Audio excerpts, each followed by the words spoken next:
Olá, tudo bem? Hoje nós estaremos estudando sobre cânon da Bíblia. Cânon tem por definição unidade padrão de medida. Se hoje nós temos uma Bíblia tão bem acabada, tão bem definida sobre os seus livros, né? Aqui nós temos uma Bíblia tão bem definida sobre os seus livros, capítulos e versículos, aquilo que é dado como verdadeiro ou verdadeira palavra de Deus, tenha certeza, isso passou por uma unidade de medida, passou por uma análise de pessoas consagradas que tiveram um extremo zelo pela palavra, um extremo rigor para delimitar o que é sagrado e o que não é sagrado. Ou seja, nós temos uma Bíblia que passou por uma unidade padrão de medida. Nós temos como exemplo unidade padrão de medida. Aqui nós temos uma fita métrica ou uma trena. É também chamada de flexômetro. Essa unidade padrão de medida é muito usada pelos carpinteiros, pelos pedreiros. Essa unidade padrão de medida é usada também pelos costureiros, alfaiates. São muitos os profissionais que usam o metro, né, como unidade padrão para as suas medidas, para os seus trabalhos serem bem definidos. As Escrituras Sagradas não foram diferentes. Tiveram que passar também por critérios bem rigorosos para se delimitar o que é santo e o que não é santo. Por isso, aqui a definição. Cânon tem por definição vara reta de medir, ou unidade padrão de medida. É aquilo que serve de norma, é aquilo que serve de padrão para que as Escrituras sejam válidas, para que aquele livro seja válido, esteja dentro do contexto e também de santidade, ou seja, aquilo que Deus falou realmente aos seus profetas. Se nós formos observar aqui uma definição, por exemplo, aqui você vai para o Wikipedia, né? Você vai encontrar algumas definições, por exemplo, sobre as Escrituras Sagradas. Ele nos fala que é a lista de textos ou livros religiosos que uma determinada comunidade aceita como sendo inspirados por Deus. Quer dizer, aquilo que foi determinado por aquela comunidade religiosa, o que é inspirado por Deus e o que não é inspirado. O cânon, no caso, é aquilo que foi determinado por essa comunidade religiosa, o que é inspirado e o que não é inspirado por Deus. A palavra cânone vem do termo grego, né? Regra, ou régua, ou vara de medir. Os cristãos foram os primeiros a utilizar o termo para fazer referência às suas escrituras. Então, é um termo bastante conhecido no meio dos cristãos, daqueles que leem as Escrituras Sagradas. Ou seja, aquilo que serve como regra ou norma para medir. Orígenes, que viveu no ano 185 a 254 d.C., foi um dos primeiros a utilizar esse termo, o termo cânon. Por isso é chamado cânon da Bíblia Sagrada, cânon das Escrituras Sagradas.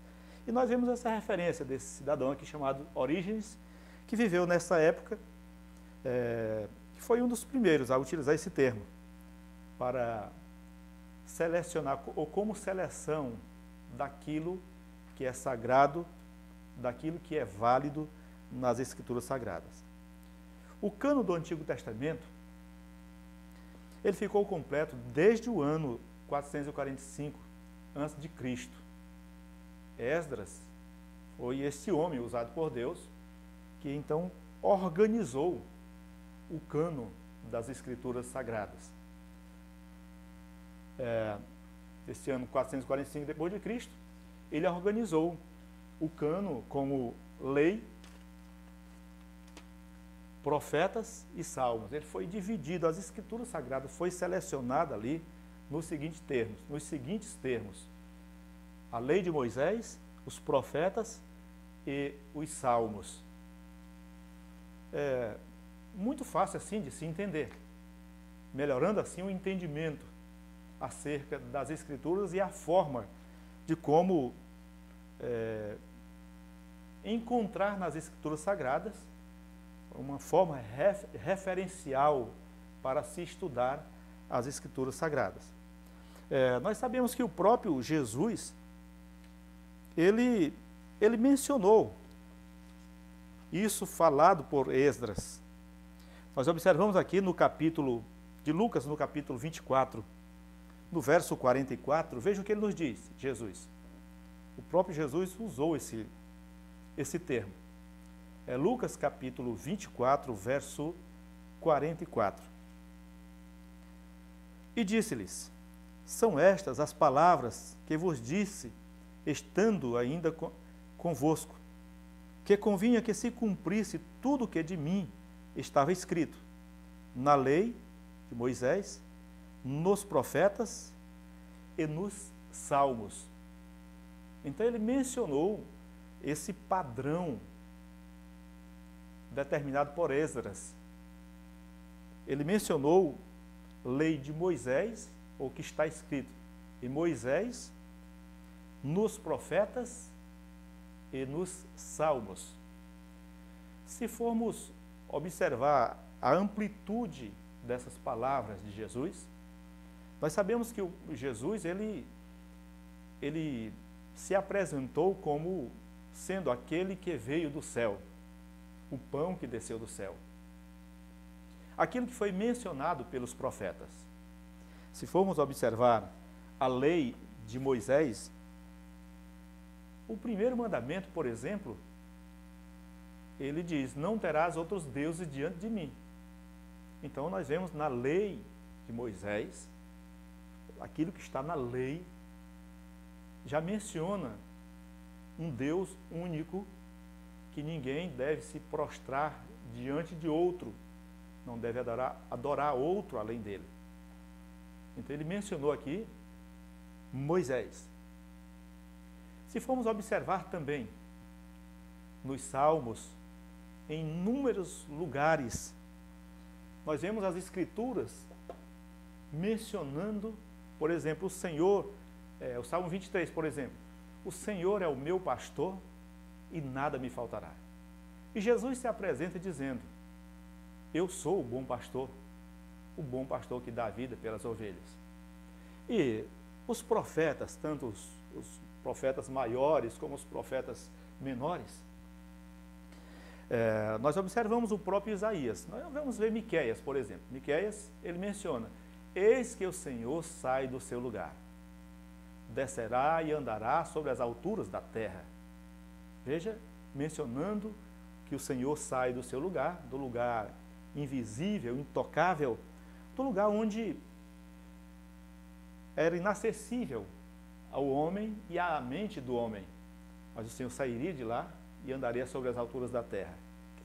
Com quem aconteceu isso? Com Jesus. Então ele mencionou de uma forma um tanto superficial, talvez, que ninguém entenda de uma forma tão clara, mas Isaías menciona de uma forma mais clara. Quando diz: eis que uma virgem conceberá e dará à luz a um filho, e o seu nome será Emanuel. E lá em Mateus diz que traduzido é Deus conosco. Então, nós vemos Jesus dizendo, mencionando aqui em Lucas, no capítulo 24, verso 44, justamente isso, que convinha que se cumprisse tudo que de mim estava escrito na lei de Moisés, nos profetas e nos salmos. Então, assim, vemos o cumprimento dessa palavra, que é uma regra de fé, tanto para os judeus, para o judaísmo, como também para os cristãos, porque aqui nós estamos falando do cano das Escrituras Sagradas. Se formos observar bem, esse cano, ele foi concluído por cerca de 1046 anos. Em 1046 anos para ser concluído esse cano, o cano das Escrituras Sagradas. Começando por Moisés.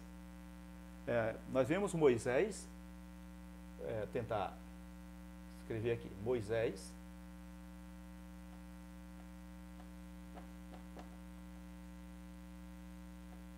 Moisés começou a organizar esse cano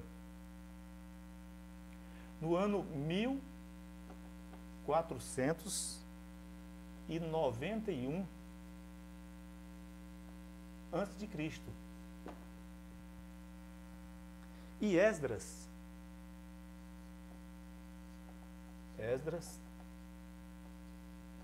terminou esse cano, ou concluiu, deu por concluído esse cano, no ano 445 antes de Cristo. Então, se você observar 1491 menos 445 dá exatamente 1046 anos.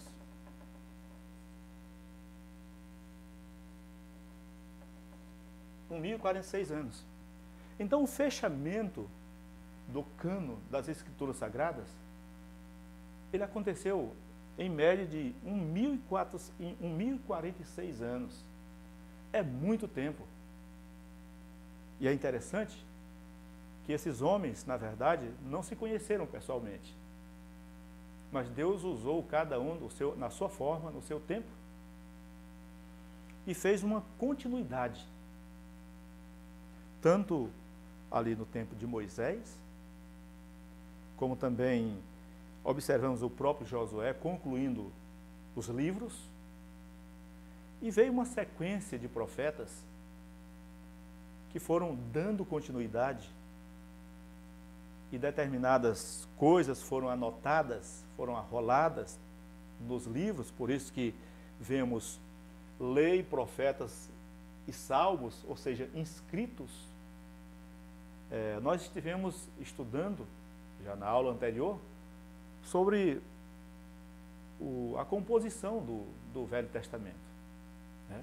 E do Novo Testamento também, os livros do Velho Testamento e os livros do Novo Testamento. Então, tudo aquilo que foi delimitado ou determinado no Velho Testamento, todos aqueles 39 livros, é justamente isso, a formação do cânon,